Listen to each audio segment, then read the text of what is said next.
Welcome back to The Explainer.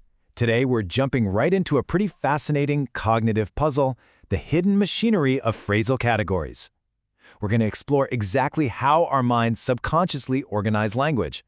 I mean, think about it. Every single time you speak or listen, you are instantly, effortlessly sorting a continuous stream of words into these complex, logical structures. Today we're going to slow that whole process way down and discover what is actually happening under the hood. All right, to get started, let's just jump straight into a mental puzzle. Take a second and read this target sentence carefully to yourself. The student enjoyed his English syntax class last semester. Now, it's a perfectly standard sentence, right? It flows smoothly, you know exactly what it means. But beneath the surface of this incredibly simple string of words, there's actually a hidden architecture. So, here's the challenge. I want you to act as a mental detective for a minute. If you were absolutely forced to break this sentence apart, how would you group these words into logical chunks? Think about how your brain naturally wants to divide it up. Where exactly would you draw the invisible lines? You probably wouldn't chop it up word by individual word, and there's no way you'd swallow the whole sentence in one giant gulp without some kind of internal pause. Your mind intuitively creates boundaries. Just try to feel where those boundaries naturally land for you. Okay, let's dive into this. That natural grouping you just attempted, it actually has a formal name in academic syntax. It's called constituency. Basically, constituency is the hypothesized natural grouping of words into phrases, and it's guided heavily by our subconscious linguistic intuitions. Essentially, when we hypothesize constituency, we're guessing that certain words just naturally bond together to form a larger, single unit of meaning within the sentence, a constituent. Your brain just did this effortlessly a second ago, relying on this deeply ingrained sense of how language is supposed to work. So, take a look at what the text calls example 45A. We've thrown some brackets in here to show the logical chunks. We have the student boxed up in one bracket. Then the rest of the sentence forms this major grouping starting with enjoyed, which is followed by a nested group, his English syntax class last semester. And honestly, this grouping probably completely validates what you felt intuitively. It just makes logical sense. The student is a clear, self-contained unit. The action and what that action applies to form another clear unit. This structure totally respects the natural rhythm and meaning of the sentence. Now, what's really interesting about this slide is when we contrast our completely natural intuition with something just, well, entirely different. On the left is that comfortable intuitive grouping we just talked about. But look at example 45B on the right. Try reading this aloud, putting hard pauses exactly where the brackets close. Ready? The student enjoyed his English syntax class last semester. Notice how incredibly jarring that feels? Grouping the words student and enjoyed tightly together, completely isolated from the word the, it practically forces your brain to hit a speed bump. It's wildly unnatural.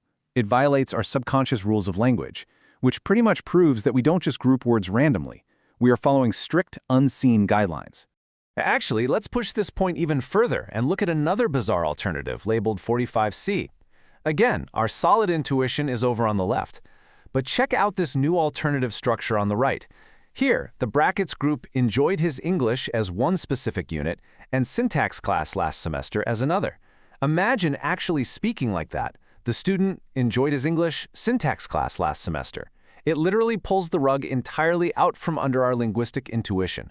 Grouping the verb enjoyed strictly with his English rips it away from the actual thing being enjoyed, the syntax class. I mean, to a native speaker's ear, it's just completely absurd. Which brings us to a massive question. What kind of knowledge actually forms the basis for our intuitions of constituency? We have clearly established that our brains firmly, absolutely reject those weird, unnatural groupings in favor of the intuitive one. But why? Exactly how does your brain know with such absolute certainty that 45A is the right one while 45B and 45C are totally wrong? We aren't actively running through a checklist of grammatical rules when we listen or read. Yet, that knowledge is there, just silently operating in the background. Well, according to our source material, there are several key factors working behind the scenes to build this grammatical intuition. We rely on agreement facts, how words match up with each other in their form. We rely on ambiguity facts, basically our ability to recognize when a sentence could have multiple meanings based on its structure. And, perhaps most obviously, semantic coherence. It's really easy to just assume that meaning alone is driving us here. Like, we group words together because their meanings belong together, right? But we really have to ask ourselves, is meaning alone the whole story? So, the crucial point is captured beautifully in this quote from the text. There are certain salient syntactic phenomena which refer directly to constituents or phrases. What this is telling us is that beyond just feeling right and beyond just making basic semantic sense, there are actual structural scientific rules at play in our sentences. Language isn't just about vibes or general meaning. There are specific, observable phenomena in syntax that treat these hypothesized brackets, these constituents, as real, tangible objects. The structure itself matters just as much as the meaning. And this brings us to a really fascinating divide in how we analyze language. On one side, we have our subjective intuitions. This has been our baseline. It's our semantic coherence, our gut feelings, that natural mental grouping we've been relying on so far in this explainer. It's powerful for sure, but it's subjective. On the other side, we have objective syntax. This is kind of the unknown frontier. If constituents are real structural units, we can't just rely on our gut feelings to prove they exist. We need objective scientific methods.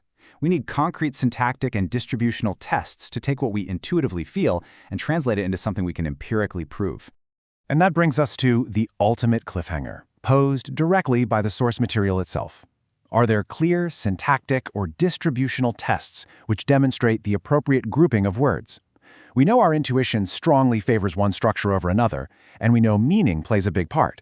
But to truly crack this cognitive puzzle of phrasal categories, we have to look for the concrete, objective evidence. What actually are these tests? How do linguists prove these hidden structures in the laboratory of syntax?